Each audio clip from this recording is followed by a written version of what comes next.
Hey crafty friends, this is Chelsea. Today I have an exciting video for you. So I am going to be using this beautiful Seasons of Green and Gold as well as the Golden Greenery stamp set, and I'm going to be using a card design to come up with my layout. Now if you guys have been looking at Stampin' Up! Products, you'll see there is a ton of inspiration that is all card based. And that's because scrapbooking is a fairly new idea for them, and they're getting back into doing more scrapbooking. So I thought it'd be fun to show you how to take some card inspiration and turn that into a layout and what that process looks like. So I found this card and I thought it would be a perfect card to turn into a scrapbook page. This video is a collaboration with the creative design team, and I will make sure to link the playlist at the end of this video so you can see all of their beautiful Christmas in July creations. I created a video a couple weeks ago using this collection, so you've already seen the beautiful foils and rich colors in this collection. Hopefully I will get to use some of the vellum this time too. The dies in this collection actually coordinate with these shapes, so I'm hoping to use the dies to cut out some of these for my embellishments on my layout. So I'm going to clear off my surface and then we can start pulling in the papers and get started. So my first step is to get my papers. Now sometimes this process takes quite a while when I'm scrapbooking because I got to look through the whole paper pack, decide which papers I'm going to use, and then take a deep breath and start cutting them, right? Because you don't want to cut wrong and you don't want to waste your paper. But here I already have some guidance on what papers I'm going to use. So I'm going to use the same pattern here for my background, and I am going to gut this paper so that I can save the middle, because the back side is a really pretty gold foil diamond. I mean, every side on these pages is beautiful, so I will make sure to save as much as I can. And then you can see next on the card is this plaid pattern, so that's going to come next. And now I debated about using this gold foil pattern. This has these little like starbursts on it, and I'm going to show you the pictures that I have planned to use on here, and I'll show you why I don't think I'm going to go with this piece. So the pictures I want to use are from last Christmas. Isabella and I went to the mall together and we were just doing some shopping. We went out for lunch and just having like a mommy-daughter date at the mall. So I have quite a few actually. I've printed them all at 3x4. I know because I'm going to do a single page, I don't have enough room to have them all on here, but I could either do a Pocket Plus or some flip flaps to squeeze in more photos. So I printed more than what I needed, so then I can make decisions from there. But you can see there is quite a bit of white. She's wearing white and black. It does look a little bit more cream in some lights because of the warm lights on the trees. But there is quite a bit of white in here, and I felt like that against this cream, plus it kind of is a lot. There's a lot of pattern going on, and sometimes with scrapbooking, I think you need to quiet it down a little bit more than you do with cards, just so that it doesn't become overpowering and distract your eye too much. So I thought if I brought in some white to put here, that would be a good way to give my pictures somewhere to land where they can stand out a little bit, kind of a calm spot, and bring the focus to my photos. Now something that was not on the card design was some cardstock. I kind of want to split up where these two patterns meet. I thought it might look nice to slip a little bit of some dark green. This is pine. It's the pine color is from Close to My Heart because I'm still working with a lot of my Close to My Heart cardstock. If you want to pick a color from Stampin' Up! That is in this collection, there's Garden Green, Mossy Meadow, Old Olive. So those are 3 different greens that you could choose to mat this with, but I think pine is going to work pretty good for this. And I like having just a little bit of something, a little solid line to split those up. I could also mat this one, but I think I'm going to be running out of room.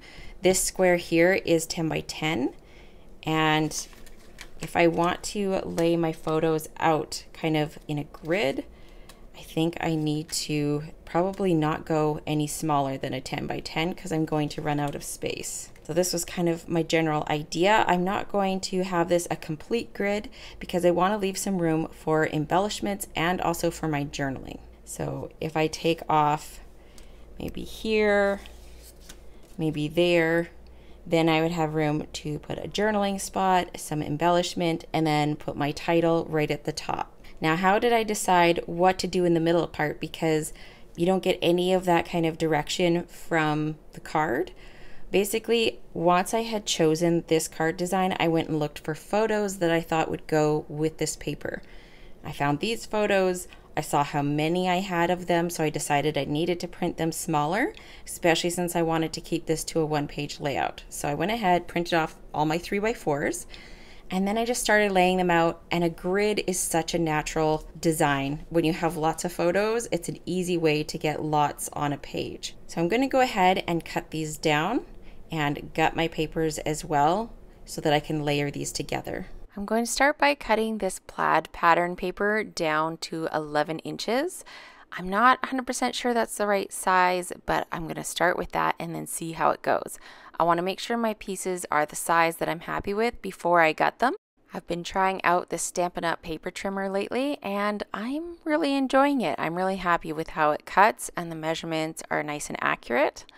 This piece of pine cardstock I'm cutting down to 11¼ by 11¼ because I just want a little bit of it sticking out the side, just enough to break up the patterns. So now I'm just going to layer them up on my base page and check the proportions. Now I feel like there's not enough of that background showing. I want just a little bit more, so I'm just going to cut off 1/4 inch on two sides, off of this one and off of the pine piece, so that I get a little bit more of that background pattern. I don't really want to go any smaller because then I will lose that plaid altogether, and I don't want to make my white piece smaller because then I think it's going to crowd my photos. So unless I want to put my photos on an angle and overlap them, that could be an option, but I think I want more of a straight grid. I'm happier with how this is looking, so now I'm going to go ahead and gut the pattern paper. I decided not to gut the pine cardstock because honestly, I find it really annoying to work with gutted papers. I'm trying to save as much pattern as I can, so I'm only doing about a 1 inch around the outside, and I just find it hard to get these pieces stuck down straight. I had to work with it a little bit. I had a little bit of buckling, and it's just annoying. I rather use full pieces because they're so much easier to stick down. But it's all right, we got there in the end. And now I'm going to add some photo mats. So I cut these at 3 1/8 by 4 1/8. I just want a tiny little border of the pine cardstock showing around my photos, and I didn't really want to trim my photos down too much. I liked how they were looking. So now I just have to decide what I want and where I want them. Picked this one because she's looking to the right. This one, she's on the right side. So they're kind of both like looking into the layout. And then I'm going to have 2 more up on this top row, and I chose these 2 because these were 2 more of my favorites. And then we have my title. So I cut this from Merriam Bright. It's an old Close to My Heart die set, and I cut it from the Textured Metallics paper from Stampin' Up. Now comes the part of figuring out where the rest of the pieces are going. I'm looking back to my card for inspiration. This kind of trio of bells with the greenery, I'm going to copy that and put that in that top right corner. Now I'm pulling in the golden greenery die set. You can see how the bells coordinate with this pattern paper, so I can cut them right out from the paper and they're going to be beautiful and foiled. This pattern coordinates with the greenery dies, so I can cut those out to help embellish my layout. And I can also use the coordinating vellum. I'm going to use this beautifully frosted vellum to cut out a few stems as well to add something that's not green to my clusters. I love how easy it is to line up these dies. I just put a little bit of washi tape over top and then run it through my big shot. And these ones here, the double bells, there's no coordinating die for, so I'm just going to quickly fussy cut.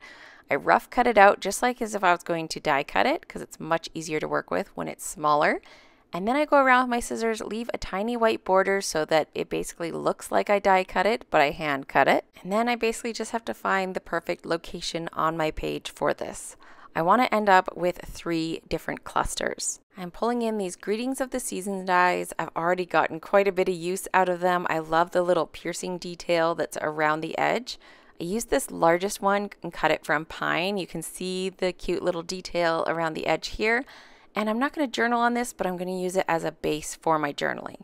I have this as my little journaling box. This is from an old Close to My Heart set that had a coordinating die, and I have a bunch of those cut and waiting in my scrap drawers so I can just use them for journaling whenever I need a little journaling spot. I will link all the supplies that I can down in the description box for you, and I so appreciate when you guys use my links and support my channel. I decided I wanted to make my title a little bit more substantial, so I cut out each of the words from my title from white cardstock 4 times, and now I'm going to layer them together. Now I'm using my Barely Art Glue. It works perfectly for this because of the really fine applicator, and what I do is just put some on the top, add the next layer, and don't press down. Just kind of go around the edges and nudge everything together so that they are perfectly layered one on top of the next and they're not kind of offset. I find it the easiest to just go around and pinch and kind of move edges together, kind of pinch on the side. Sorry, I'm kind of off camera a little bit to the side, but you can kind of get the idea. There's what the finished one looks like. I went ahead and did that to the other words for the title. And on camera, it doesn't make a huge difference, but in person, it really makes it more substantial and stand out on my page. Now comes the moment of truth. It's time to commit and stick things down. My photos are adhered into place, so they're not going anywhere. I decided to put my green tag down first, and then I'm going to offset that journaling spot. For some reason, I was having such a hard time getting this tag straight. I had to kind of move it around and restick it a couple times, but eventually we get there. And then I thought I'd offset this so it would kind of take up a little bit more of that extra space on the side since my tag was not a 3x4 tag. I love the variety of different finishes and papers I have in here. I have some of those pine boughs cut from pine cardstock. I have some of the colored boughs cut from the vellum, the white vellum sprigs, and then from the pattern paper with the gold foil on it. Really makes for some very interesting clusters. There's lots of texture, lots of different finishes.